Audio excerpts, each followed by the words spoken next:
ദേശീയപാത ഇടിഞ്ഞ് താണിരിക്കുന്നു. കൊല്ലം കൊട്ടിയത്തിന് സമീപം മൈലക്കാടാണ് ദേശീയപാത ഇടിഞ്ഞ് താണത്. സൈഡ് വാൾ ഇടിഞ്ഞു വീഴുകയായിരുന്നു. സ്കൂൾ ബസ് അടക്കം 4 വാഹനങ്ങൾ റോഡിൽ പോയ അവസ്ഥയുണ്ടായി. വിദ്യാർത്ഥികളെ സുരക്ഷിത സ്ഥാനങ്ങളിലേക്ക് മാറ്റിയിട്ടുണ്ട് എന്നാണ് മനസ്സിലാക്കുന്നത്. മൈലക്കാട് പാലത്തിന് സമീപത്തെ അപ്രോച്ച് റോഡിൽ വലിയ ഗർത്തം രൂപപ്പെടുകയും ചെയ്തു.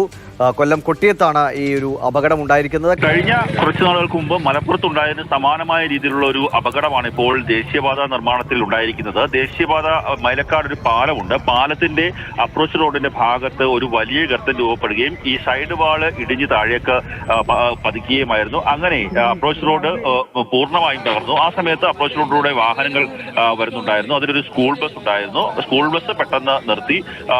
എന്തോ ഭാഗ്യം കൊണ്ടാണ് ഈ സ്കൂൾ ബസ്സിന് മുകളിലേക്കൊന്നും ഈ സൈഡ് വാള് വീഴാതിരുന്നത്. ഈ നേരെ ഭൂമിയിലേക്ക് ഇരുത്തുന്ന ഒരു സ്ഥിതിയാണ് ഉണ്ടായത്.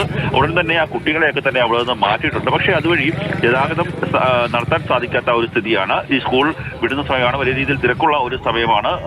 ആ സമയത്താണ് ഇത്തരത്തിലുള്ള ഒരു അപകടം ഉണ്ടായിരിക്കുന്നത്. ഉടൻ തന്നെയാണ് സംഭവിച്ചത്. നേരെ ആ സൈഡ് വാള് താഴേക്ക് ഭൂമിയിലേക്ക് ഇരിക്കുന്ന ഒരവസ്ഥ ഉണ്ടായത്. അവിടെ ഒരു ഗർത്തം രൂപപ്പെട്ട് അവിടെ വലിയ രീതിയിൽ ഇപ്പോൾ വെള്ളക്കെട്ടായിരിക്കുന്ന ഒരു സ്ഥിതിയാണ് ഉള്ളത്.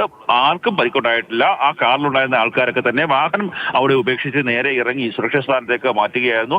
ഏറ്റവും എടുത്തു പറയേണ്ടത് കുഞ്ഞുങ്ങളുമായി പോയ സ്കൂൾ ബസ് ഉണ്ടായിരുന്നു. ആ സ്കൂൾ ബസ്സിൽ നിന്ന് കുട്ടികളെ വേഗം ഇറക്കാൻ സാധിച്ചു. അങ്ങനെയൊക്കെയുള്ള കാര്യങ്ങൾ അതിനിടയിൽ സംഭവിച്ചിട്ടുണ്ട്. സ്ഥിരമായി വാഹനങ്ങൾ എപ്പോഴും കടന്നു പോകുന്ന ഒരു റോഡാണ് അപ്രോച്ച് റോഡ്. എന്തോ ഒരു ഭാഗ്യം കൊണ്ട് മാത്രമാണ് എന്ന് പറയാം ആ സൈഡ് വാൾ നേരെ താഴേക്ക് അല്ലെങ്കിൽ റോഡിലേക്ക് പതിക്കാത്തത്. അങ്ങനെയായിരുന്നെങ്കിൽ വലിയൊരു അപകടത്തിലേക്ക് കാര്യങ്ങൾ പോയേനെ.